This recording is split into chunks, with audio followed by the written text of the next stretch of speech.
by Mrs. Alexander, let's listen to the introduction. Mrs. Boehner, Mrs. Cantor, Assistant Secretary of the Senate Sheila Dwyer, and Deputy Clerk of the House of Representatives Robert Reeves.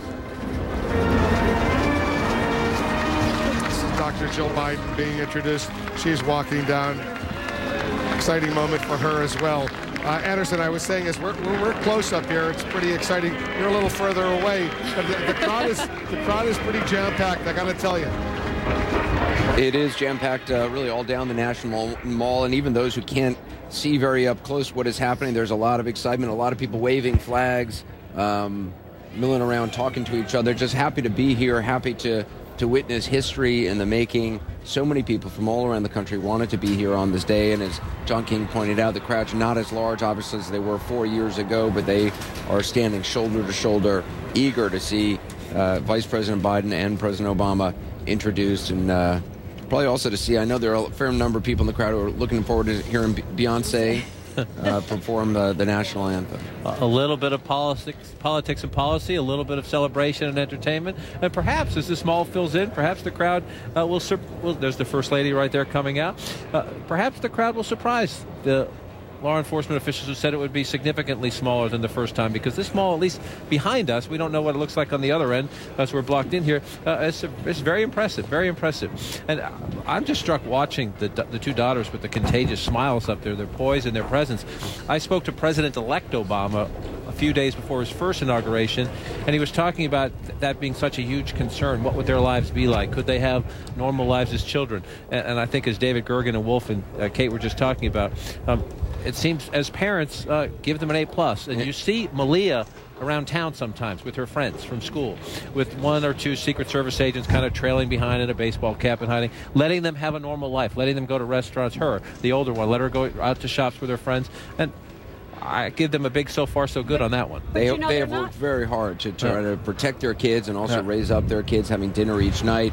President Obama talked about not letting their kids be on Facebook at this point. They're allowed 2 hours of television a week. But really, the family is extraordinarily strong. In a way, I just in looking at these pictures, it seems that they've grown up before our very eyes, and we don't get to see them a lot and focus on them. So when we look at them now, we think, "Oh my God, they've gotten so tall, they've grown." Especially the Malia. I mean, she's as tall as her mom. Her mom is not short.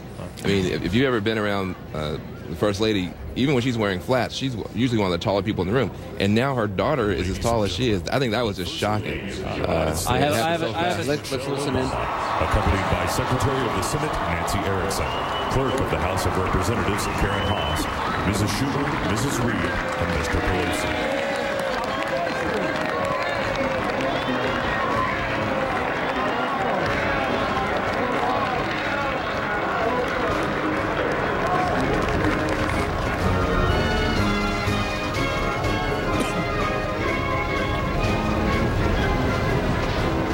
Michelle Obama, who just turned 49 recently, changed her hairstyle. She's obviously been remarked on. Where you see her with her brother.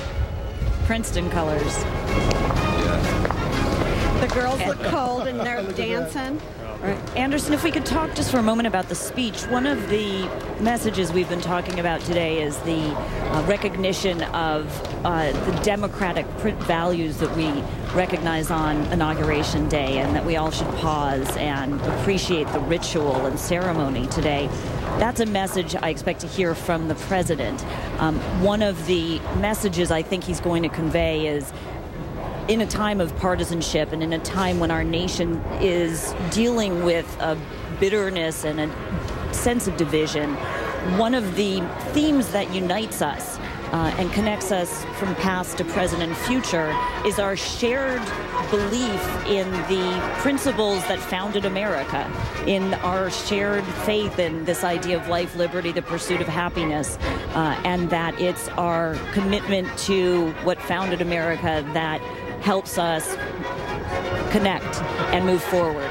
And I think he'll talk about this idea that we don't have to agree on everything in order to move forward on a few ideas, and so we should set aside our disagreements to make some deals on those few things we do agree on right now. As we wait to hear Vice President Biden introduce Gloria, you recently had the chance to interview the Vice President. clearly here's somebody who could very well easily be looking at 2016 at a run for the right. presidency. Although I will say he's not giving it away. Well, they never do. Whether he is in it, you know, and we'll show you some of this interview after the swearing in. But it seems to me that the vice president, has found his zone, if you will, inside this White House now, because as much as the president dislikes the to and fro with members of Congress, it's heaven for Joe Biden. Let's listen.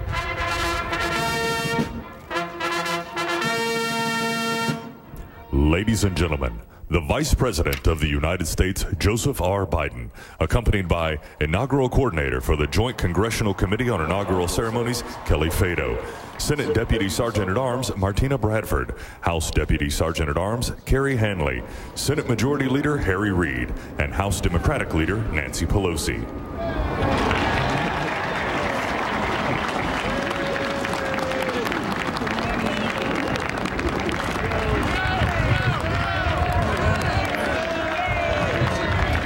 Biden on the left clapping for her husband, and President Obama approaching.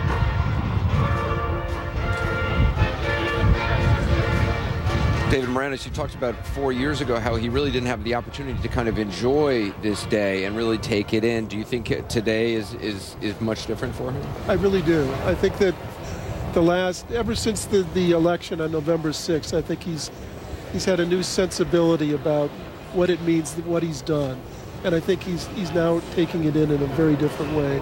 And you can really see it on his face. You know, yeah. He was aging by the minute, it seemed, for 4 years, and now he looks to me 5 years younger. I think you know the fact that he's dyeing his hair. I heard from presidential advisor David Axelrod not long ago. He said the president was in good spirits, enjoyed the worship service this morning, but was still working on his remarks. You're using every minute you can to get this just right. To get it just right. That's the orange and black of Oregon State there on the coach's scarf. David, how much does this president in a second term think about his legacy, you think? Every president thinks about their legacy.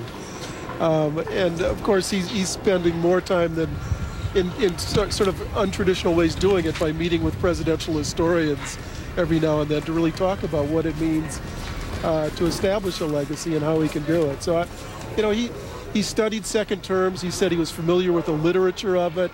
He reads a lot, and so I think he thinks about it more. And he's honest about it. Bill Clinton used to say he wasn't thinking about it, but of course every president is. I mean, one of the first remarks he made at his post-election press conference was, I'm familiar with the literature about second-term presidents. About overreach. And look at that scene of all those people there, all those flags waving. That is what the president will see as he stands up to take the oath of office. An extraordinary sight. Yeah. Not all presidents are given moments where they can actually build a legacy. You know, Bill Clinton ended up being a president during the Pax Romana. He was a time of peace and not that much turbulence. This president has the challenges that'll test him and will put him in history for good or ill. I think that's right. Yeah, the crowd behind us, it's basically shoulder to shoulder, people standing all the way up, all the way through to the Capitol, even people as far back. And let's listen in as the president is introduced. Ladies and gentlemen, the President of the United States, Barack H. Obama, accompanied by Staff Director for the Joint Congressional Committee on Inaugural Ceremonies, Jean Parvin Borowicz, Senate Sergeant-at-Arms Terrence W. Gaynor, the House Sergeant-at-Arms Paul Irving, Chairman of the Joint Congressional Committee on Inaugural Ceremonies, Senator Charles E. Schumer, Senator Lamar Alexander, the Speaker of the House of Representatives, John Boehner, Senate Majority Leader Harry Reid, House Majority Leader Eric Cantor, and House Democratic Leader Nancy Pelosi.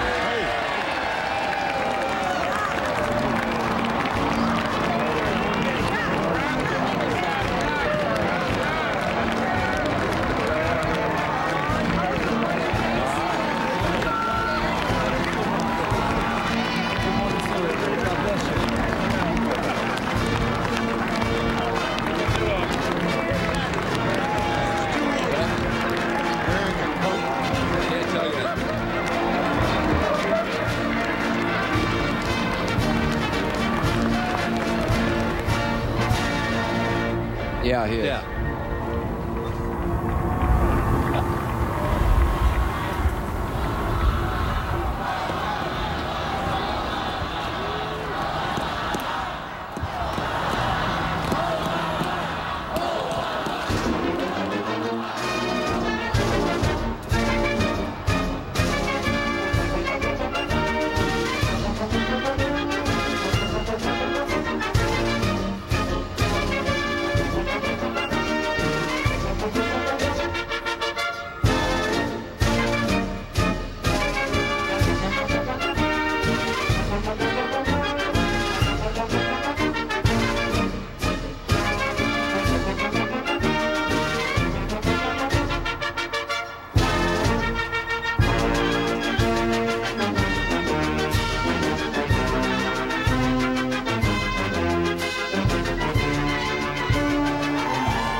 What Joe Biden was just saying to the president, whether it was brought a smile to his face. They seem to be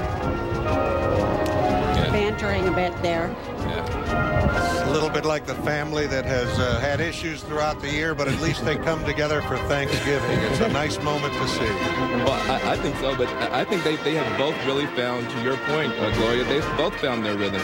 I look at Biden as a sort of more friendly LBJ, and this is the JFK. And there it is. There's Bill Clinton observing. I think everybody on that platform is so thrilled to be there and have that unique vantage point. It's a seat that few people could ever even imagine having. And also, you just saw a flash there of Myrlie Evers, the widow of Medgar Evers. Medgar Evers could have been as big as Dr. King, gunned down in front of his family. And she was not able to get here for the March on Washington 50 years ago to represent her husband. She was there tonight. Inaugural ceremonies, the Honorable Charles E. Schumer. Almost complete for the Evers family. Mr. President, Mr. Vice President, members of Congress, all who are present, and to all who are watching, welcome to the Capitol and to this celebration of our great democracy. Now, this is the 57th inauguration of an American president, and no matter how many times one witnesses this event, its simplicity, its innate majesty, and most of all, its meaning, that sacred yet cautious and trusting of power, from we the people to our chosen leader, never fails to make one's heart beat faster, as it will today with the inauguration of President Barack H. Obama.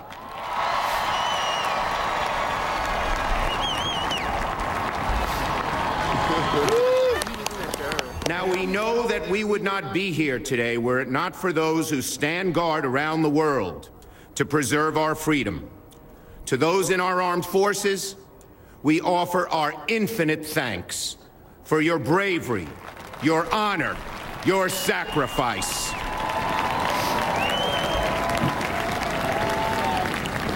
All right now. Oh, say hi.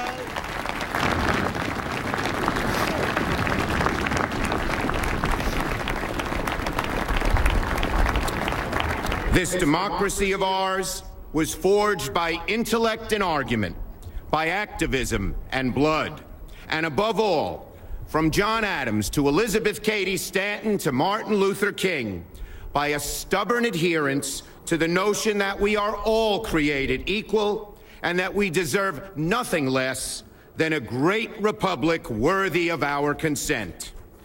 The theme of this year's inaugural is faith in America's future. the perfect embodiment of this unshakable confidence in